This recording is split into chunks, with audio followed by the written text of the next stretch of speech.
능력을 주시는 날, 능력, 힘이 있어야 하잖아요. 그리고 이날은 또 우리에게 복 주시는 날입니다. 우리가 하나님의 복을 받아야 합니다. 자, 옆에 사람 보시면서 큰 복을 받읍시다.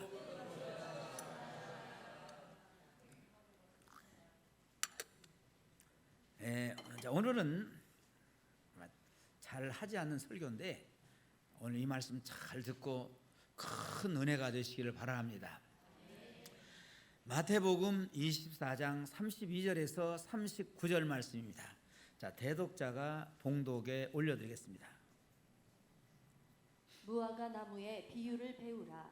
그 가지가 연하여지고 잎사귀를 내면 여름이 가까운 줄을 아나니 이와 같이 너희도 이 모든 일을 보거든 인자가 가까이 곧 문 앞에 이른 줄 알라. 내가 진실로 너희에게 말하노니 이 세대가 지나가기 전에 이 일이 다 일어나리라. 천지는 없어질지언정 내 말은 없어지지 아니하리라. 그러나 그날과 그때는 아무도 모르나니 하늘의 천사들도 아들도 모르고 오직 아버지만 아시느니라. 노아의 때와 같이 인자의 임함도 그러하리라. 홍수전에 노아가 방주에 들어가던 날까지 사람들이 먹고 마시고 장가들고 시집가고 있으면서 홍수가 나서 그들을 다 멸하기까지 깨닫지 못하였으니 인자의 임함도 이와 같으리라. 아멘. 자, 우리 크게 아멘 합시다. 교회 안에 성도는 자, 믿음의 공동체입니다. 우리는 믿음의 공동체예요. 그렇다면 자, 우리는 무엇을 믿어야 하느냐? 우리 무엇을 믿어야 하냐? 자, 이것을 갖다가 5대 복음이라고 합니다. 5대 복음을 믿어야 합니다. 첫째, 자, 예수께서 성령으로 잉태하신 복음을 믿어야 합니다. 둘째로, 자, 예수님께서 십자가에 죽으셨다라고 하는 복음을 믿어야 합니다. 세 번째, 예수님은 죽으시고 사흘 만에 부활하셨다는 부활의 복음을 믿어야 합니다. 네 번째, 예수께서는 하나님의 나라로 승천하셨다라는 이 승천의 복음을 믿어야 합니다. 마지막으로 예수님께서 다시 승천하신 예수님께서 다시 이 땅에 돌아오신다는 재림의 복음을 믿어야 합니다. 예수 그리스도의 탄생과 십자가, 부활, 승천의 복음은 이미 성경대로 다 성취가 되었습니다. 단 한 가지 성취되지 않은 복음이 뭐냐면은 예수께서 성경에 예언하신 대로 이 땅에 다시 오신다는 재림의 복음입니다. 재림의 복음. 자, 예수님은 다시 이 땅에 오십니다. 할렐루야. 아멘. 이 땅에 오세요. 그러니까 이 재림의 복음이 있어요. 이 재림의 복음을 믿고 이 재림의 복음에 충만한 성도가 되어야 해요.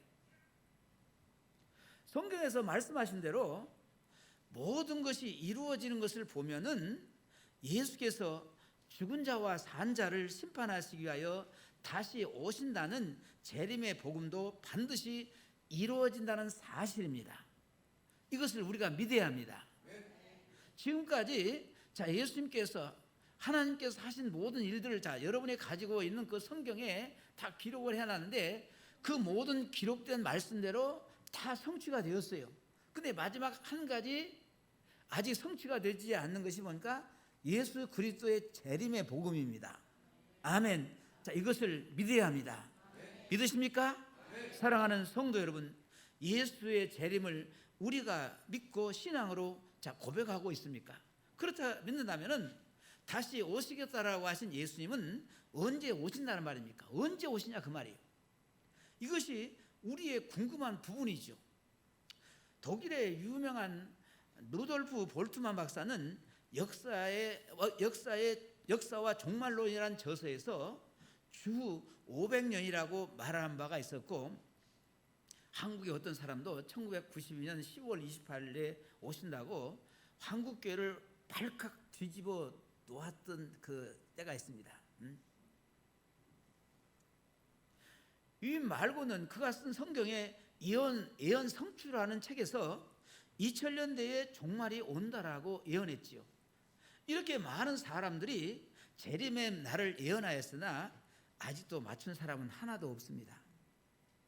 오늘 본문 마태복음 24장 36절 한번 읽어볼까요? 자, 시작.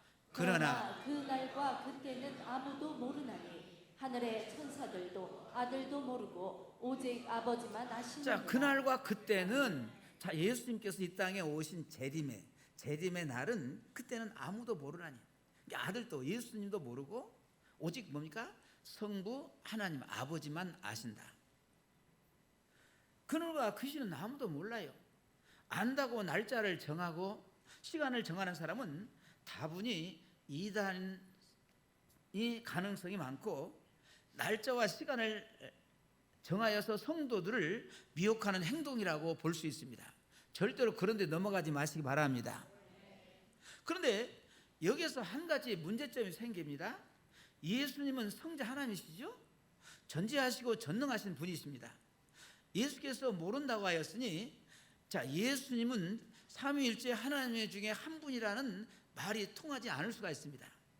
그런데 자, 사도행전 1장 6절에 7절 말씀에 이런 말씀이 있어요. 같이 읽어볼까요? 시작. 그들이 모였을 때 예수께 여쭈어 이르되 주께서 이스라엘 나라를 회복하심이 이때니이까 하니, 이르시되 때와 시기는 아버지께서 자기의 권한에 두셨으니. 자, 때와 시기는, 예수님의 재림의 때와 시기는 아버지께서 자기의 권한에 두셨으니, 자, 예수에게 이스라엘 나라를 회복하실 때가 이때냐고, 자, 제자들이 물었을 때에 우리 주님은 때와 기한은 아버지께서 자기 권한에 두신 것이라고 이렇게 말씀하셨습니다. 이 말은 모른다는 말이 아닙니다. 하나님은 아버지의 권한에 있다는 말입니다. 책임적인 면에서 모른다고 하신 것입니다. 자, 어떤 사람이 한 사람이 찾아왔어요. 전혀 알지 못하는 사람입니다. 그런데 그 찾아온 사람이 남편 인감도장을 요구를 하는 거예요. 지금 당장 당신의 남편의 인감도장이 필요하니 달라고 합니다. 아내는 어머니 벙벙할 수밖에 없죠. 아무도 모르는 사람이 인감도장을 요구하니까. 그래서 아내는 이렇게 말합니다. 나는 모르는데요. 이 말은 남편 인감도장 둔 곳을 모른다는 말이 아닙니다. 남편의 인감도장은 내가 내 임의대로 내어줄 수 있는 책임이 없다라는 말입니다. 이와 같이 재림은 하나님 아버지의 권한에 있기 때문에 책임적인 면에서, 자, 예수님께서 모르신다라고 말씀하신 것입니다. 우리는 재림하시는 날짜와 시간을 모릅니다. 그날과 그 시는 정확히 알 수 없지만은, 그러나 하나의 비유를 통해서, 또 하나의 시대적인 그 징조를 통해서 알 수 있다는 것입니다. 자, 하나의 비유는 첫째, 자, 무화과 나무의 비유입니다. 말세의 징조는 무화과 나무의 비유를 통해서 깨달을 수 있습니다. 자, 마태복음 24장 32절에 읽어볼까요? 시작. 무화과 나무의 비유를 배우라. 그 가지가 연하여지고 잎사귀를 내면 여름이 가까운 줄을 아나니. 아멘. 자, 무화과 나무의 비유입니다. 말세의 징조, 예수님께서 언제 오시느냐? 예수님께 이 땅에 다시 오시는데 그날과 그 시를 갖다가 말씀하시는 것이 아니라 무화과의 비유를 통해서 뭐냐면은 깨달을 수 있다는 것입니다. 이 말씀을 이해하면은, 자, 예수님의 재림의 시기를 알 수 있습니다.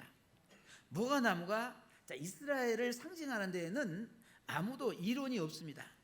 나라마다, 자, 국화가 있죠. 자, 우리나라는 무슨 꽃입니까? 무궁화, 무궁화, 무궁화 노래 다 알죠? 몰라요? 무궁화가 참 그래도 우리나라 많지 않은 것 같아요. 그 일본은 무슨 꽃입니까? 일본은 벚꽃이에요. 국화, 그 나라의 일본의 국화, 우리나라는 무궁화입니다. 근데 이스라엘의 국화는 뭡니까? 무화과 나무예요. 이스라엘의 국화를 상징하는 것이 바로 무화과입니다. 그리고 영적인 상징은 포도나무예요. 종교적인 상징으로는 감람나무를 의미합니다. 여러분, 무화과 나무는 꽃이 있을까 없을까요? 꽃이 없습니다. 꽃이란 부귀영화, 호화로운 외적인 사치를 의미하죠. 자, 유대인들은 문화적으로나 정치적으로 화려한 일은 없었습니다. 강대국 사이에서 계속적으로 압박을 받고 시련을 겪는 민족이었지요. 바로 무화과 나무는 이스라엘 민족을 상징하는 것입니다. 자, 예수께서 세상에 계실 때에 무화과 열매 없음을 보시고 그 무화과를 저주하신 일이 있습니다. 이 말씀대로 이스라엘은 저주를 받습니다. 유대민족 이스라엘의 역사를 고난사를 한번 살펴볼까요? 이스라엘 유대민족 그 이스라엘의 역사는 고난의 역사입니다. 자, 간략하게 보시면 주 64전에 로마 황제 네로에 의하여서 유대는 점령을 당합니다. 로마 황제는 아그리파 2세를 유대의 분봉왕으로 세우고 아그리파 2세는 폴로누스를 유대 총독으로 임명합니다. 유대 총독으로 임명받은 폴로누스는 유대인들에게 시험을 받지 못하고 포악한 성질대로 자기를 반대하는 유대인 3,360명을 처형합니다. 이때 유대 지도자들은 아그리파 2세에게 항하였으나 묵살당하고, 그리고 유대인들은 반란을 일으켜 로마 군인 300여 명을 살해하죠. 이런 사건으로 말미암아서 로마 황제 네로는 베스파시안 장군에게 그 아들 디도를 대동하고 유대 반란을 진압하도록 하기 위해 이스라엘이 유대를 공격하게 하였고, 유대 장군 요세푸스를 포로로 잡아갔습니다. 디도 장군은 나중에 이제 로마에 가서 티베리우스 황제가 됩니다. 디도 장군은 5만 8천 명의 군사를 받아가지고 주 70년 4월 6월절을 지키는 유대 예루살렘을 총공격하여서 주 70년 8월 28일에 예루살렘을 정복하고 완전히 멸망시킵니다. 왜 이런 비극을 당했나? 예수 그리스도께서 십자가에 지실 때에 그 핏값을 우리와 우리 자손에게 돌릴지어다. 유대 총독 빌라도가 뭡니까? 예수님을 재판할 때에, 그러니까 예수님이 죄가 없는 거예요. 아무리 살펴봐도. 그때 당시 최고의 재판관은 빌라도 총독입니다. 그런데 아무리 봐도 예수가 죄가 없는 거예요. 그래서 빌라도 총독이 죄가 없기 때문에 나는 이 사람의 죄에 대해서는 이 사람 죄가 없다, 이 사람의 죄에서 내가 책임질 수 없다고 손을 씻어버립니다. 그리고 이 예수를 그때 그 유대 군중들이 예수를 십자가에 못 박아라, 예수를 십자가에 못 박아라 할 때 나는 이 사람의 죄가 없다, 이 사람의 죄는 상관이 않겠다. 그러니까 유대인들이 원래 이제 예수님도 유대인입니다. 그렇죠? 예수 유대인이요. 그러니까 예수님을 십자가에 못 박으라. 그리고 빌라도 총독이 이 사람의 죄에 대해서는 나는 아무 책임도 못 지겠다 하니까 그것을 갖다가 우리 자손의 그 핏값을, 예수 죽인 핏값을 우리 손에서 돌릴지어다, 이렇게 그들이 유대 지도자들과 유대 군중들이 이렇게 얘기합니다. 그리고 그렇게 한 말대로 그 값을 지불하게 되지요.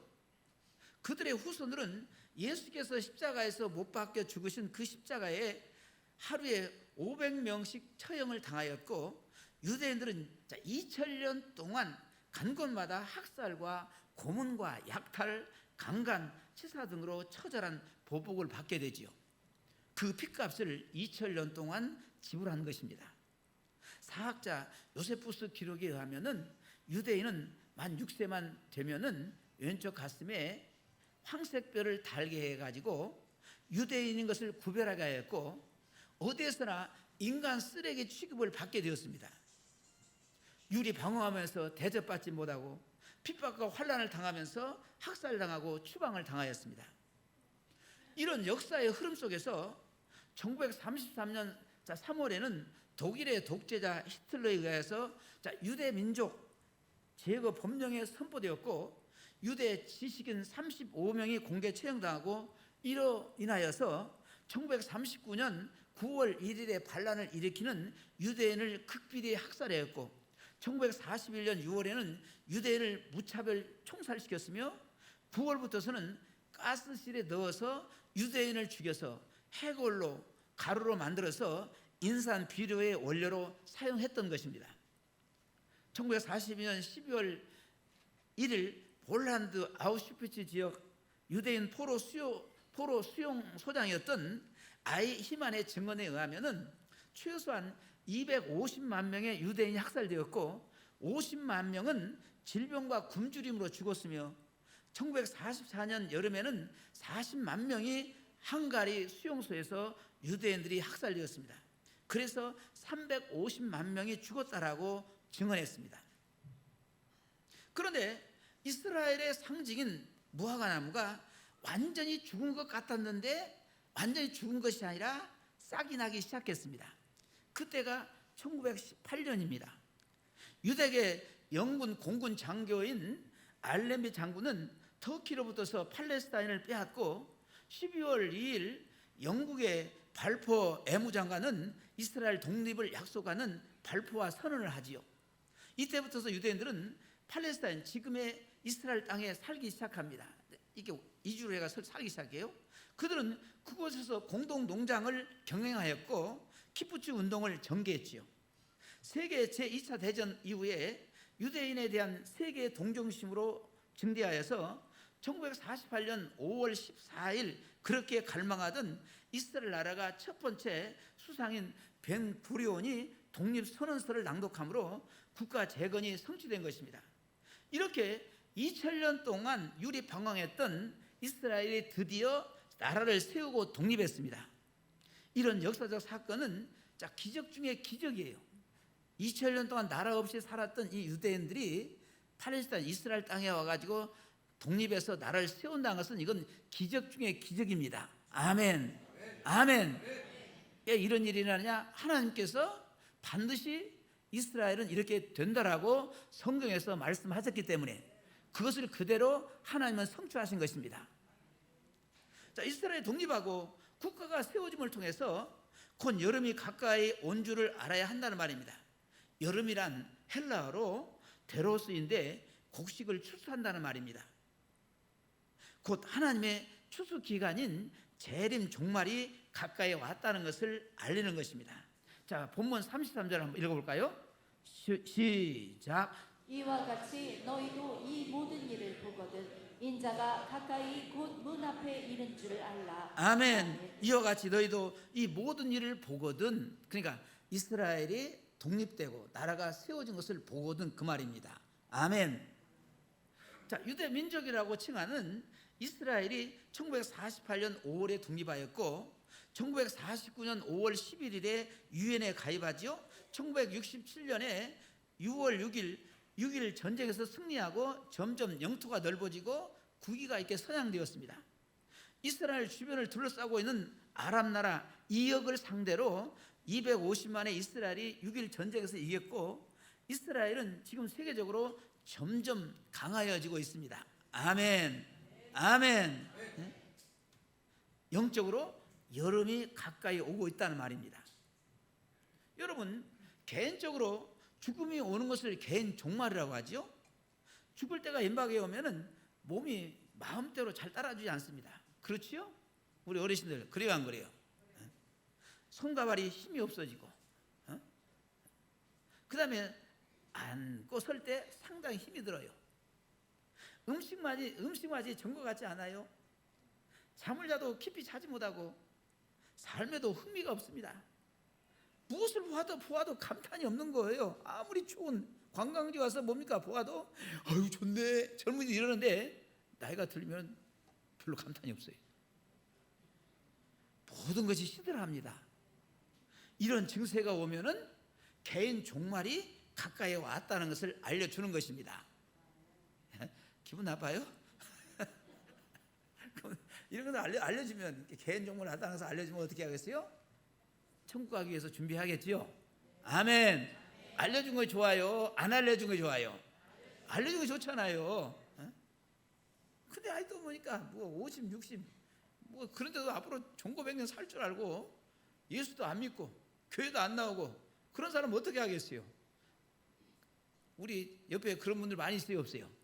그런 걸 꼭 전도하세요. 그럼 천국 갈 준비해야지.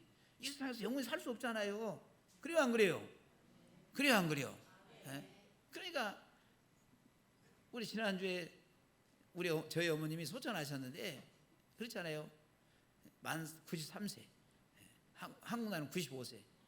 근데 그래도 참 어머니가 이렇게 가시니까 참 너무 서운하더라고. 허전해. 그래도 있었을 때는 그래도 어머니가 계시니까 좀 힘들고 어려웠지만은 참 좋았는데 이제 가시고 나니까 참 허전해요. 그리고 이제 우리 어머니는 저희 선영이 있어가지고 그 땅에다가 이렇게 장사를 지냈는데 그 어머니의 그 시신이 땅 속에 들어가서 이렇게 보니까 참 전라도 말로 거시기 하더라고요. 이해가 되십니까? 아무 말도 없어요. 그러니까 우리는 언젠가는 갑니다. 아멘. 우리는 중요한 건 뭐예요? 준비하라는 거예요. 할렐루야. 아멘. 앞으로 50년, 지금 50세 되신 분들 앞으로 100년 살 수 있어요? 근데 나이 들면은 저도 나이가 이제 많이 들었잖아요. 그러니까 나이 들면 참 힘들어요. 아까 이거 밥맛도 없지요? 잠도 잘 안 와요. 우리 애가 뭐 미국 같은데 막 좋은데 막 데리고 다녀도요 아무런 재미가 없어요. 우리 애는 막 보여주려고 하는데 제가 미국을 3번 갔다 왔거든요. 근데 별로 감탄이 안 나와. 이놈이 왜 나를 이렇게 끌고 다니지?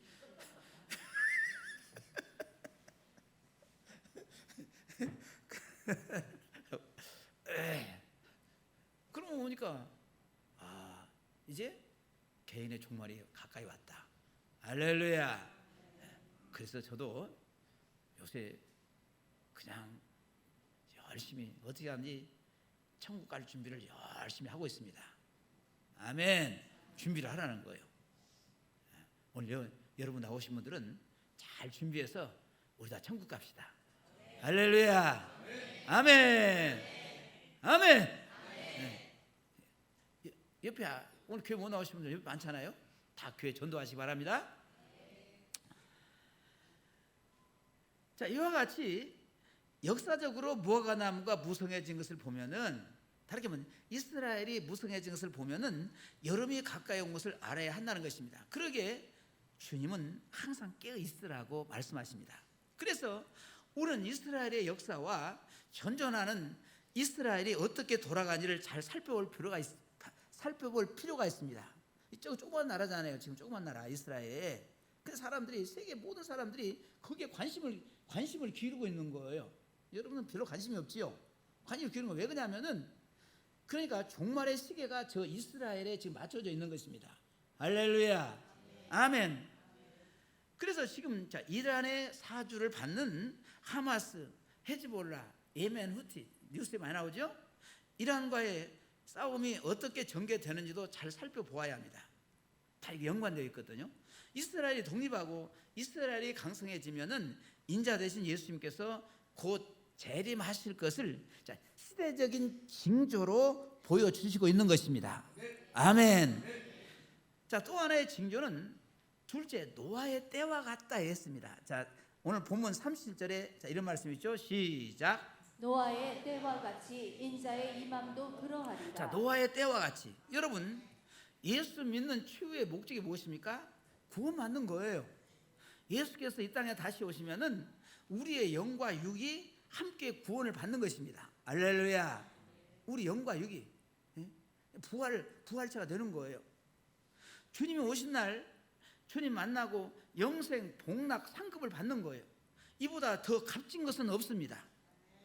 이 땅에서 내가 아무리 돈이 수십억, 수천억, 수조를 가지고 있단다 할지라도 여러분 우리가 구원받지 못하면 그 사람은 가장 저주받은 사람, 가장 불쌍한 사람입니다. 설령 돈이 없어도 설령 뭡니까 내가 잘 먹고 잘 살지 못하도 내가 예수 믿고 구원받고 천국에 들어갈 수 있는 그런 복받은 사람은 가장 복받은 사람입니다. 우리 옆에 사람에서 당신은 가장 큰 복을 받은 사람입니다.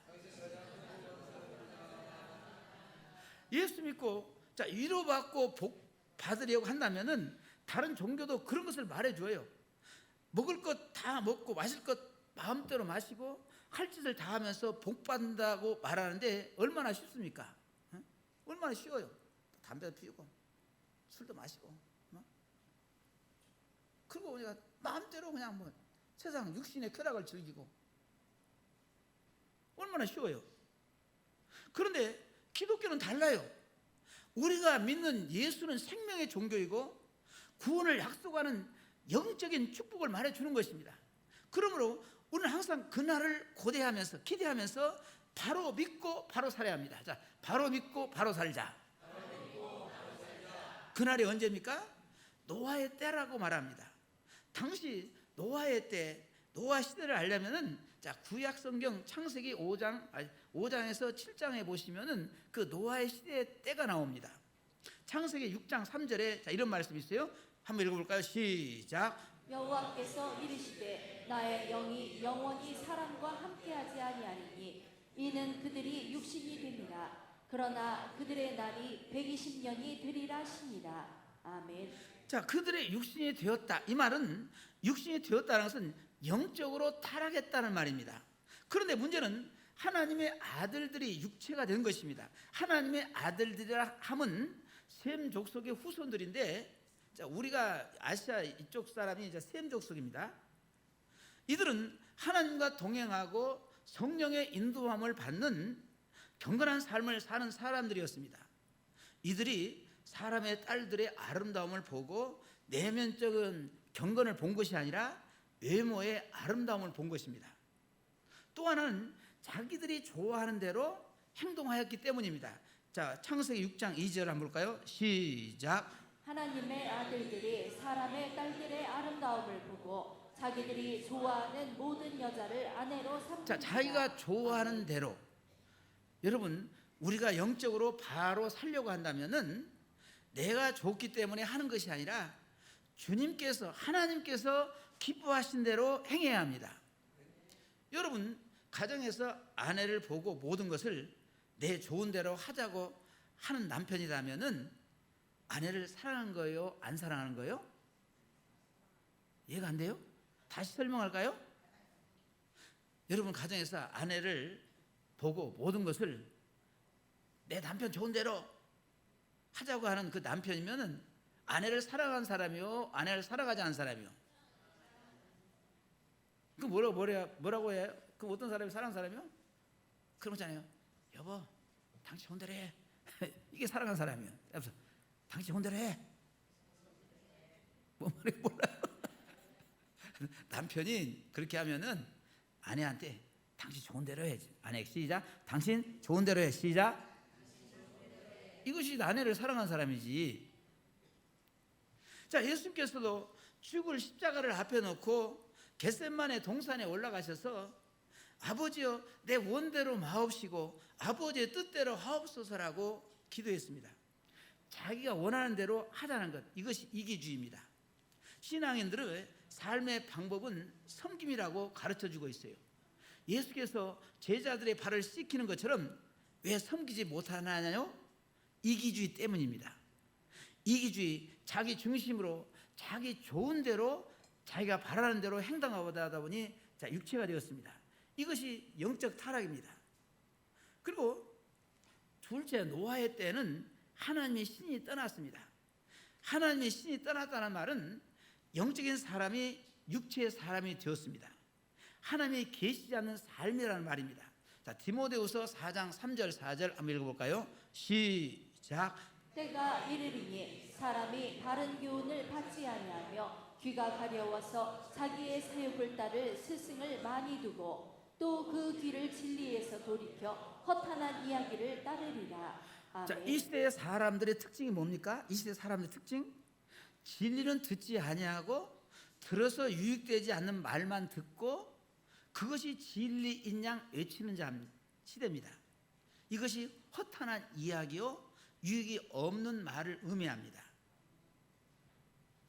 자, 셋째, 노아의 때는 생각하고 계획하는 것이 항상 악했습니다. 자, 창세기 6장 5절 한번 볼까요? 시작. 여호와께서 사람의 죄악이 세상에 가득함과 그의 마음으로 생각하는 모든 계획이 항상 악할 뿐임을 보시고. 아멘. 여러분, 오늘 이 시대가, 우리가 살고 있는 이 시대가 노아의 때와 똑같지 않아요? 거룩한 인간이 하나님의 신이 떠나니까 괴물 같은 인간들이 되고 말았습니다. 여러분, 얼마나 괴물 같은 인간들이 괴물 같은 인간들을 많이 보잖아요. 텔레비전도 많이 보고. 사람들이 자꾸 괴물같이 바뀝니다. 생각부터 잘못된 거예요. 사고 방식이 틀려진 것입니다. 무신론적 생각이 칼 막스를 통하여서 유물론이라는 사상, 공산주의 사상을 만들어낸 것입니다. 이것이 인류 역사를 치명적으로 황폐시켰어요. 여러분, 인간의 영혼은 배틀과 같다고 말할 수 있습니다. 배틀은 그것에 구조된 대로 짜서 모양을 만드는데, 인간의 영혼의 틀이 잘못 구조되면은 거기에서 만들어진 사상이 악한 것이 나옵니다. 우리가 예수 믿으면 거듭나는 체험을 하지요. 그리고 변화됩니다. 이 변화라는 것은 인간의 비틀어진 사고방식을 변화시키는 과정입니다. 이것이 연속되어질 때 생각도 생활도 달라집니다.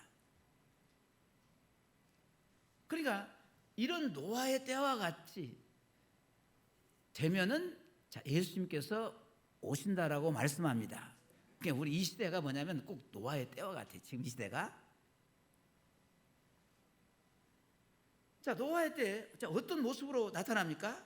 자, 마태복음 24장 38절, 오늘 본 38절입니다. 시작. 홍수 전에 노아가 방주에 들어가던 날까지 사람들이 먹고 마시고 장가들고 시집가고 있으면서. 아멘. 자, 먹고 마시고 장가들고 시집가는 것, 이게 무슨 의미입니까? 사람들이 사치와 음란과 향락주의에 빠졌다는 것입니다.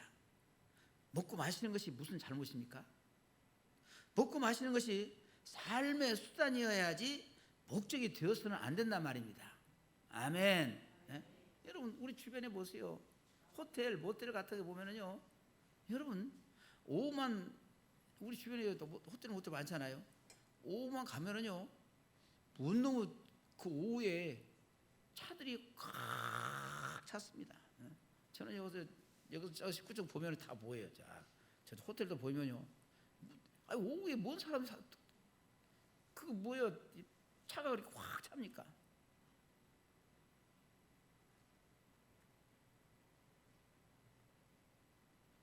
그리고 지금 이 시대는 뭐냐면 먹고 마시는 것에 뭐요? 이게 목적이 되면 안 돼요. 먹고 마시는 것이 삶의 수단이 되어야지 목적이 되어서는 안 된단 말입니다. 그래서 이 시대 사람들이 먹고 마시는 거에서 막 싸우고 죽이고 그러잖아요. 시집자고 장가하는 것이 무슨 잘못된 것이 있습니까? 정당하게 일남 일녀 결혼하는 것이 아니라 자기 마음에 좋은 대로 여자를 택하고, 즉 음란한 삶이 되어 있다는 말입니다. 그럼에도 이렇게 영적으로 타락하고 홍수 심판으로 죽어가는데도 깨닫지 못한다는 거예요. 자, 마태복음 24장 39절 한번 읽어볼까요? 시작. 홍수가 나서 그들을 다 멸하기까지 깨닫지 못하였으니 인자의 임함도 이와 같으리라. 아멘. 깨닫지 못하였나니. 이렇게 살아서는 안 되지. 안 된다는 것을 깨달을 수 있다면은 좋지만 그렇지 못했다. 사람이 잘못되는 것이 바로 살지 못해서 문제가 되는 경우도 있지만은 대개는 깨닫지 못하는 데에서 더 큰 문제가 됩니다. 이유는 양심이 화인 맞았기 때문이에요. 이 시대 사람들의 양심이 화인을 맞았기 때문에. 이런 것을 보거든 인자가 문 앞에 이른 줄 알라 하였습니다. 할렐루야. 사랑하는 여러분, 노아가 비유를 통해서 이스라엘이 독립하고 강성해지면은, 또한 노아의 때와 같이 영적으로 타락하면은 그날이 바로 주님이 오시는 때가 되었다는 것을 알고 지혜로운 성도가 되라고 예수님께서 권면하시고 명령하십니다. 그렇다면 비유와 징조를 통해서 예수님이 가까이 왔다는 것을 깨달았다면 자, 우리는 어떻게 살아야 합니까? 첫째로 은혜 받은 자가 되어야 합니다. 여기서 은혜 받은 자가 됩시다. 신앙생활은 은혜로 되어지는 거예요. 신앙생활 내가 하고 싶다고 신앙생활 되는 것이 아니라 하나님의 은혜가 있어야 합니다. 창세기 6장 8절에 읽어볼까요? 시작. 그러나 노아는 여호와께 은혜를 입었더라. 자, 노아는 하나님께 뭘 받았다? 은혜를 입었다. 은혜 입은 노아는 다른 사람들과 같지 않았습니다. 그리스도인은 세상 사람들과 같이 사는 것 같은데 다른 데가 있어야 해요. 아멘. 여러분 다른 모습이 있습니까? 다른 모습이 있냐고요. 시장에 가서 가끔마다 그런 소리 하는데 시장에 가서 콩나물 1,000원 주세요 하고 좀 더 주세요, 깎아주세요. 그러면 이건 은혜 받은 사람이요, 은혜 받지 못한 사람이요? 은혜 받지 못한 사람이요. 그냥 준 대로 받아갖고 와. 그냥 세상 사람은 다른 데가 있어야지. 은혜가 무엇인가요? 하나님이 주신 은총과 사랑을 받으면서 살았다는 말입니다. 은혜는 하나님께로부터서 도움이 와서 복되게 살았다는 말입니다. 은혜라는 말이 구름이라는 말과 어근상 깊은 연관을 가집니다. 구름은 뜨거움을 가려주지요. 구름에는 물을 담아가지고 비를 내려줌으로 땅이 비옥해지고 풍년이 들게 하는 것입니다. 해를 받지 않게 지켜주는 것을 말합니다. 우리는 그 은혜로 말미암아 구원을 받았습니다. 우리는 그 은혜로 예수를 나의 구주로 시인하고 주님으로 영접하여 믿기만 하면 누구든지 천국 갈 수 있게 하셨습니다. 이것이 은혜입니다. 이것이 은혜예요. 자, 옆에 사람, 당신은 은혜 받은 자입니다. 나도 은혜 받은 자입니다. 아멘. 우리는 그 은혜를 입은 자들이에요. 그 은혜와 축복을 알고 그 은총에 대해서 감사함으로 살아야 합니다. 이런 사람들이 하나님의 눈에 보이는 사람입니다. 자, 둘째로 어떻게 살아야 하냐? 하나님과 동행하는 삶이 되어야 합니다. 자, 창세기 6장 9절에 이런 말씀이 있습니다. 시작. 이것이 노아의 족본이라. 노아는 의인이요 당대의 완전한 자라. 그는 하나님과 동행하였으며. 노아는 하나님과 동행했다. 주님과 동행한다는 말은 삶의 목적과 주님의 뜻과 방향이 같다는 거예요. 동업자가 된다는 것은 무엇입니까? 적어도 돈을 벌겠다는 목적만은 같아야 동업이 되는 것입니다. 하나님과 동행해야 합니다. 이것이 말세 성도의 바른 자세입니다. 동행하려면 마음이 같아야 해요. 목적은 같아도 마음이 다르면 동행하기 어렵습니다. 마음이 안 맞으면 눈이 어두워집니다. 오해가 생기고 불평이 생기게 되어 있어요. 그리고 발걸음이 같아야 합니다. 한 사람은 빨리 가려고 하고 한 사람은 걸음걸이 늦어서 자기 생각대로 가면은 동행이 안 됩니다. 말세 성도는 하나님과 동행하는 삶이 되어야 합니다. 그때부터서 행복의 삶이 시작되는 거예요. 그때서부터 주님께서 책임을 져주십니다. 그때서부터 주님께서 여러분을 인도하여 주십니다. 그리고 자, 노아는 준비하는 삶을 살았습니다. 노아의 생애는 방주를 만드는 것이었어요. 노아는 방주를 만들면서 많은 세월 조롱과 비웃음을 당했습니다. 방주가 뭐예요? 방주가 뭡니까? 배요, 배. 방주가 또 뭐냐 그러지 마시고요. 방주는 배입니다. 배. 물이 바닥에 떠다니는 배 알지요? 배입니다. 그러나 노아는 그날 하나님이 홍수로 심판하신다는 말씀을 읽고 방주를 준비했어요. 성경에 기름 준비한 처녀는 지혜로운 자요, 기름 준비하지 않는 처녀는 어리석은 자다. 기름 준비한 처녀는 주님 나라에 들어갔습니다. 준비된 사람은 그날에 웃을 수가 있습니다. 우리는 그날을 위해 믿음으로 사는 것이 준비하는 것입니다. 할렐루야. 노아가 방주 배를 준비했었을 때, 홍수 심판했었을 때에 노아와 노아 식구 외에는 이 지구 땅에 있는 모든 사람들이 다 죽었습니다. 오늘 준비를 해야 합니다. 할렐루야. 매사에 자신을 돌이켜 보면서 회개하고 깨끗하게 사는 것이 바른 준비입니다. 그날을 위하여서 오늘을 바로 살아갑시다. 주님 오실 날이 가까워집니다. 징조가 보이죠? 여러분, 시대의 때가 보이죠? 종말의 징조가 보이지 않습니까? 점점 사람들의 사랑이 식어집니다. 어디를 봐도 사랑이 있습니까? 사랑이 없는 거예요. 사랑이 없어요. 부모가 뭐 자녀를 사랑합니까? 자녀가 부모를 사랑합니까? 점점 사랑이 식어집니다. 사람들의 삶의 태도를 보세요. 먹고 마시고 시집가고 장가가고 영적으로 음란한 시대요. 이 시대가 노아 시대에 못지 않습니다. 이런 때에 우리는 노아와 같이 은혜를 입고 우리는 노아와 같이 하나님과 동행하면서 철저하게 노아가 방주를 준비했던 것처럼 주님 오실 날을 준비한 지혜로운 슬기로운 다섯 처녀처럼 준비하였다가 오늘 밤에라도 주님이 오신다고 하더라도 마라나타 주 예수여 오시옵소서. 아멘. 이렇게 두 손 높이 들고 예수님을 영접합시다. 데살로니가전서 4장 16절에 이런 말씀이 있습니다. 시작. 주께서 호령과 천사장의 소리와 하나님의 나팔 소리로 신이 하늘로부터서 강림하시리니, 강림 예수님 이 땅에 오신다는 거예요.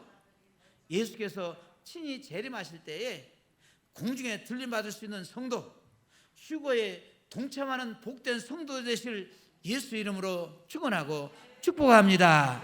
할렐루야. 우리 마라나타 우리 찬양 한번 부르시면서 다 주님 오실 때 다 여러분 공중에 들림받는 성도가 다 되시기를 주의 이름으로 축원합니다.